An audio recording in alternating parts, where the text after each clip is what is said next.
নমস্কাৰ। আজি এটি কামৰূপী লোকগীতৰ বুলি এটি গুণগুণাম বুলি ভাবিছোঁ। মই লোকগীত গাই খুবেই ভাল পাওঁ আৰু লোকসংগীতে মানুহক বহুত কথা শিকাব পাৰে। লোকগীতৰ মাজেৰে মানুহক কি কথা শিকাবলৈ গৈছে অকণমান শুনো আহকচোন। পাৰিলে অকণমান কথাখিনি আমি আলোচনাও কৰিম। হিয়াৰ ভিতৰে আছে নিজ গুৰু,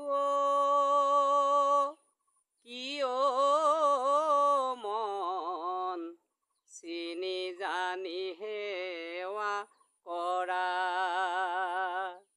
হে নীলাজ মন বিপাঙে পৰিলো মৰা।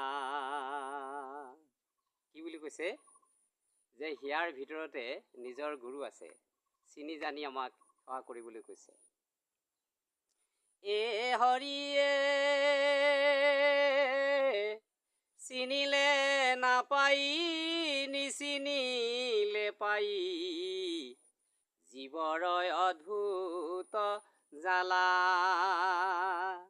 আৰ 12জন বৈষ্ণৱে পিন্ধিয়া ফুৰিবু, একেখানি নিচিঙা কাঠা নীলাজ মন, হে নীলাজ মন বিপাঙে পৰিলো মৰা।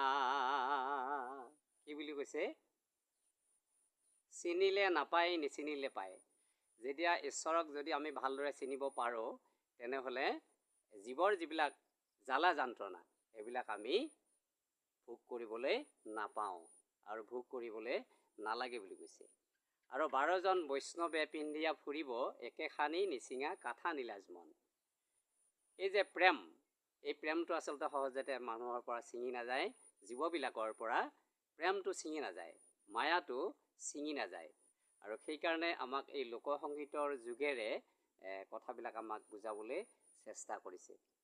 এ হৰিয়ে হাৰ্জা ভৈলা মূৰ পুত্ৰ ভৈলা দুই, ধন ভৈলা 3জন,